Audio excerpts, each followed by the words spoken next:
Condominium 1, Condominium 2, Binang Dominium 1, Base Community, San Lazaro Residence, San Sebastian Residence, Pedro Hill Residence. San Lazaro Residence, malapit-lapit sa inyo. Nay, Tay, Rosauro Almario Elementary School, Manila Science High School, Albert Elementary School, Tagsaysay High School, Baseco Hospital, bagong ospital ng Maynila. May MRI machine, may CT scan machine. Bakit walang nakakagamit ng mga batang Maynila sa mga gamit na yan? Ano yan, drawing? Nay, Tay, last month, nag-cutting ribbon sila ng Pedro Hill Residence, San Sebastian Residence. Ang sabi nila, sila daw ang may gawa. Pero yung pinampagawa doon, inutang ko, kasalanan ko. Utang nila yan.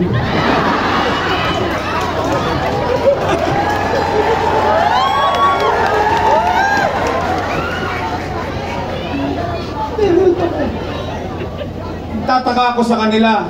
O Nay, Tay, kayo humusga. Nakaraos ba tayo? Nakatawid ba tayo? Buhay nga tayo natin. Tama, mali? Bakit sila puro utang? Mali daw! Mali daw! Mali daw yung ginawa ko!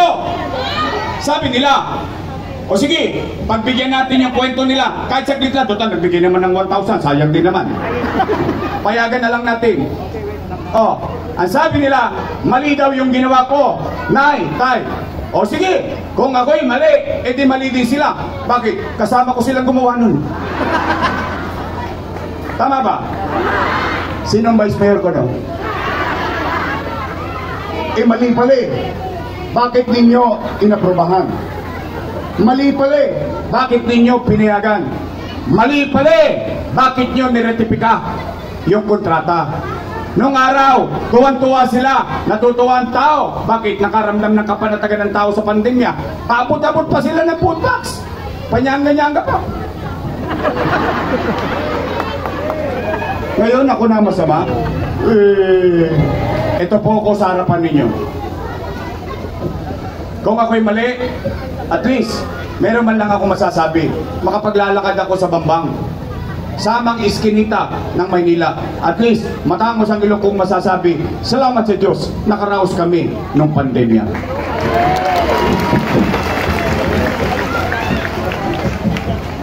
Utang. Sinachirot ako. Eme.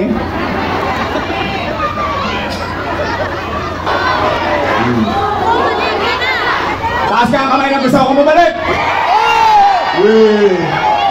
Talaga? O sige. Talaga ha?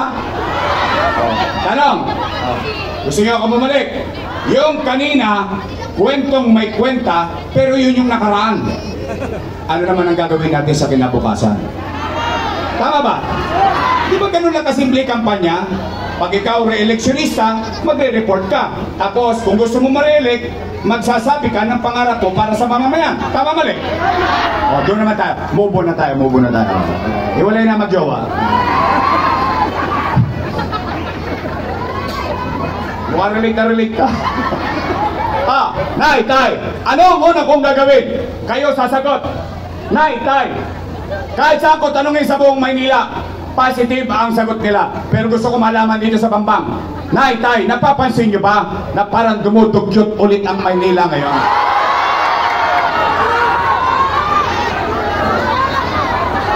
So, pare-pareho tayo nakikita. Promise? Pexman? Hindi nyo ako pinabola?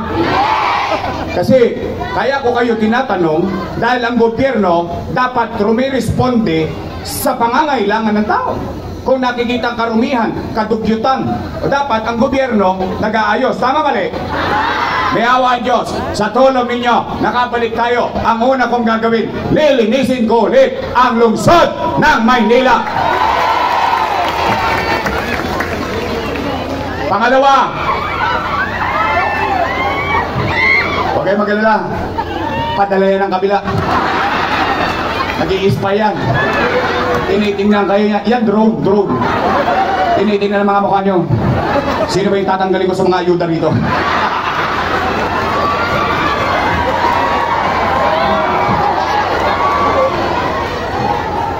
Pag nakikita kayo sa picture, tanggal kayo sa lista.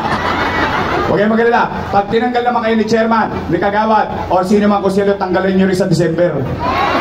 May eleksyon ng barangay sa December. O mga nanay ko, mga lola ko, I love you. O nay, tay, matanong ko lang kayo. Pangalawa, kasi ito nga pala, ito kwento-kwento lang dati. Ito nalathala na naman. Nay, tay, napapansin nyo ba nagpalikan ng mga tulongge sa Maynila?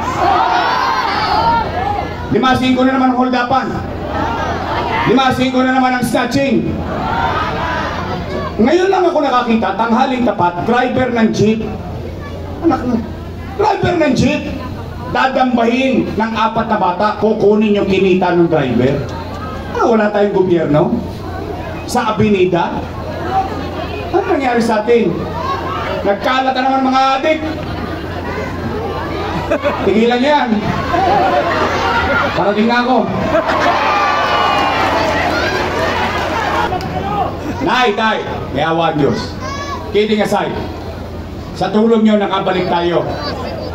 Ipabalik ko sa inyo yung gobyerno sa umaga, sa tanghali, sa hapon, sa gabi, hanggang madaling araw, may gobyerno sa lungsod ng Maynila. Ibabalik ko sa inyo ang kapanatagan ng hating gabi. Sa oras ng peligro de ora, habang kayo'y natutulog, alam ko, papanatag ang kalooban ninyo dahil iniisip nyo, si Yorme, alas 2 na madaling araw, nag-iikot pa sa kalsada ng Maynila. Gusto nyo yan? O mga bata, curfew na. Weyo na. O, pangatlo kung gagawin. Ayan ang spy. Pangatlo kong gagawin, uulitin ko lang yung mga nasimulan ko na. Ipagpapatuloy ko lang yung mga nagawa ko na. Ano po yun? MBN. Minimum Basic Needs. Sobra pong idolo ko si Lee Kuan Yew. With all honesty, that's the way to do it. Yung ayuda, pansamantala, Band-Aid. Yung tulong, pansamantala, Band-Aid. But the growth of the country, the growth of the community, the growth of the city goes to addressing minimum basic needs. Housing, education, healthcare, and jobs. Yung 4 na yun na ginawa ko na, ipagpapatuloy ko na hanggang 10 taon dito sa lungsod ng Maynila. Ang dalawang binanggit ko na una, walang tosgas yun. Paglilinis, pagdidisiplina, kapanatagan. Alam mo anong puhunan doon ng mayor? Mag-iikot lang yung mayor, maglilinis lang yung mayor, hihikayatin lang ang mamayan. Walang tosgas doon. Kaya natin gawin? Nagawa nga natin dati. O kaya ngayon, nasabi ko yung nangyari, nasabi ko na yung gagawin. Lahat ang napakinggan nyo ngayong gabi, yun ang tunay na tapat at totoo.